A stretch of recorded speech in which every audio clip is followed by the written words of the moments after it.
Attention attention attention, मला माहिती मिळाली आहे कि यहाँ पर लड़कियों के साथ छेड़खानी हो रही है। आसपास के जो लफंगे हैं और कुछ दुकानदार भी हमारी लड़कियों को छेड़ रहे हैं। ये मुझे बिल्कुल बर्दाश्त नहीं है, इसीलिए हमने यहाँ पर एक बीट चौकी खोलने का तय कर लिया। इसका मतलब कि यहाँ पर 24 घंटे पुलिस पेट्रोलिंग होगी और मैं आपका इंस्पेक्टर भंवर पाटिल 24 घंटे आपकी सेवा में मौजूद रहूंगा और किसी ने भी आपको परेशान करने की कोशिश की तो उसका सामना भंवर पाटिल से होगा। भंवर पाटिल सवी के दुकान के सामने ही एक बीट डाल देता है पुलिस का, ताकि वो सवी को अपने निगाहों के सामने रख सके हमेशा। पर अनाउंस ये करता है कि यहाँ से कंप्लेंट्स आई है कि आने जाने वाली लड़कियों से शिकायतें बहुत आती है कि यहाँ छेड़खानी होती है। और अब सवी और हरिणी को ईशान की कही हर बात पर यकीन होता है कि भंवर पाटिल सवी को अपनाने के लिए कोई भी हथकंडा अपना सकता है। और सवी को पाटिल के कारनामे के चलते हुए हादसे सब याद आते हैं। आपके खिलाफ एफआईआर दर्ज हुई है तो बाकी की कार्रवाई हम पुलिस स्टेशन ही करें। दुकान ठीक करके तुम लोग को ही दूंगा। उस भले आदमी ने मुझे अच्छे से समझा दिया। किसने समझाया? पाटिल साहब। सर, आप यहाँ पे?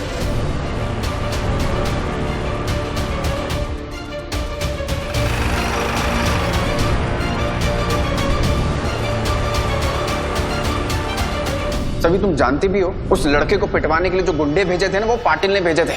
सभी वो तुम्हारे पीछे पागल हो गया, वो बावला हो गया तुम्हारे पीछे, और अब तुम्हारा उसके आसपास भी रहना बहुत खतरनाक साबित हो सकता है। और तब उसे दिलासा होता है कि हो ना हो ईशान सही कह रहे थे और अब उसे पाटिल से दूरी बनाना ही सही रहेगा।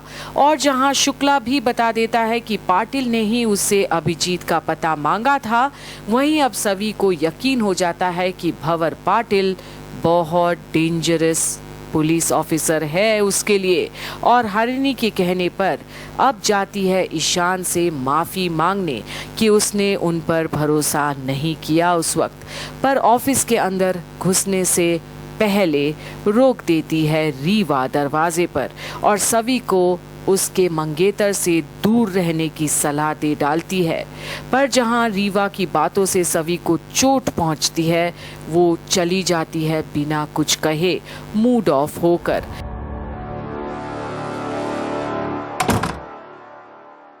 ईशान बिजी है, कुछ काम था? बता सकती हो मुझे? कोई बात नहीं, बाद में आ जाऊंगी। एक्सक्यूज मी सभी, ईशान मेरा मंगेतर है। तुम मुझसे जो भी बात करनी आई थी मुझसे भी कर सकती हो, हम दोनों एक ही हैं। Thanks but no thanks. तकलीफ उठाने की जरूरत नहीं है। इसमें तकलीफ की क्या बात है सभी? हर बीवी का फर्ज होता है अपने पति को हर मुसीबत से दूर रखे।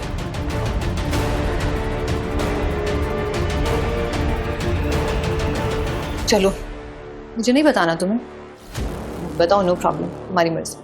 लेकिन अगर बहाने ढूंढ ढूंढ कर मेरे फियांसे से मिलने आओगी तो हमेशा मुझे अपने और ईशान के बीच पाओगी।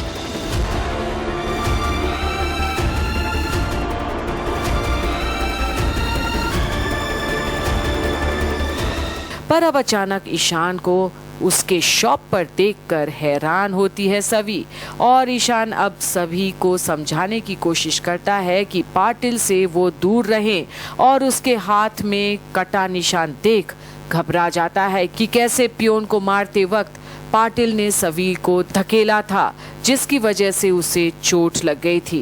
पर एक तरफ ईशान के प्यार में पागल सवी ईशान को सब कुछ बताना तो चाहती है, पर उसे रीवा की कही बात याद आती है और वो ईशान को उल्टे डांट लगा देती है कि उसे भी उसकी फिक्र करने की ज़रूरत नहीं है अब, और ना ही वो पाटिल से डरती है और वो अपना सुरक्षा खुद कर सकती है।